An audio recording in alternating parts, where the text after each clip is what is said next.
All right, guys, welcome back. We're going to walk through this heroic journey together today. And I'm just going to get you as many as we can in 5 minutes, right? So we'll see. I don't know how many we'll get through, but hopefully it will be more than one. But again, these are the stages that the hero's journey goes through, regardless of what culture you're looking at. And I'm going to show you that even in somewhat modern film, which, I have like a lot of kids, and so I haven't watched like a lot of new modern films, but I'll give you some examples that are fairly modern. You're going to see this happening still today in the way that we tell stories, which I've always just found really cool. So, ordinary world is where it all gets started. So, this is where the hero literally begins, and they're in a place where maybe they don't feel really accepted or appreciated. At least they're uncomfortable, right? A lot of times they're even being mistreated, right? And they're in this ordinary world, and it's very, very different from what the rest of the world is going to look like. And that doesn't mean that this journey has to be something fantastic. Like they could be in like a big city, and then the rest of the story takes place in a small town. There's a big contrast there, or vice versa. You would have like a small town is where you start, which means then your contrast would be the big city. Either way, there has to be a stark contrast to where they start to where they end up, right? So, ordinary world, some examples that you might know. Of course, I can't not. Yeah, I have to use Spider-Man, right? If you are familiar with that story at all, very clearly Peter Parker not appreciated, not comfortable when that story first gets started, and then when he becomes Spider-Man, not only does his life change in that particular realm, but everything about his life is different, right? So there's stark contrast to who he was to who he becomes. Another really good example would be Harry Potter.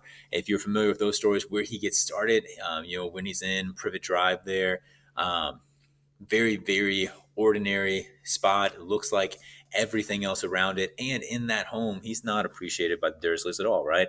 In fact, he is mistreated. He lives underneath a staircase. Okay, so big, big contrast to when he ends up living in Hogwarts and experiences this fantastic life. Okay, so stark contrast there. This bottom one, hopefully you guys remember some of the greatest movies of all time: Indiana Jones, Harrison Ford, fantastic. But this one might be a little confusing because his actual day job is that of a professor of archaeology.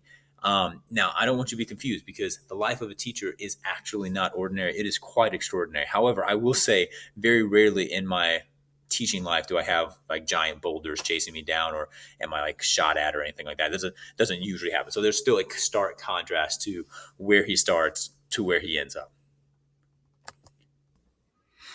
So the next stage is the call to adventure, which is literally what it sounds like it would be. The hero is presented with an opportunity to leave the ordinary world and go on an adventure. And sometimes that's incredibly straightforward. So in my mind, the most straightforward call to adventure of all time is actually in The Hobbit. If you've ever seen any of the Hobbit movies or read the books, I know in the books for sure, very, very beginning, you have Bilbo Baggins sitting on his front porch, smoking his pipe. Gandalf walks up and says, "Hello, would you like to go on an adventure?" Like it's literally a call to adventure. And of course, Bilbo says no, which we're going to get into that next as well. Call to adventures can also look very different. You have Harry Potter up here. When he gets called to adventure, he is in this ordinary world, and all these letters start flying out of everywhere. As the Dursleys try to destroy them, they just keep coming out. He's given this opportunity to leave his regular world or do something different, but is at first prevented from doing so. Bottom here, we have classic Star Wars. We have Luke, Obi-Wan Kenobi. This is when Luke is just really like super whiny all the time. He's chasing after some droids, goes and stumbles onto Obi-Wan Kenobi, who finds this hidden message from Princess Leia.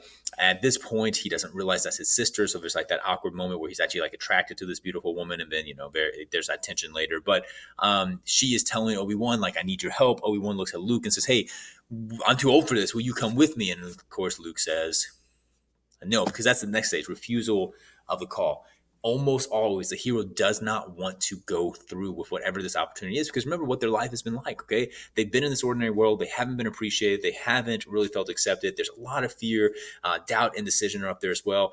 They don't think that that's what they are capable of. Okay, so either they refuse and that ends the whole journey until something significant happens, like they meet with a mentor who guides them into the next step, or some kind of situation happens that leaves them with no other choice. Like in Luke's case, he goes home, his entire family is dead, and so he's like, "Oh, okay, I guess now I'll be a Jedi."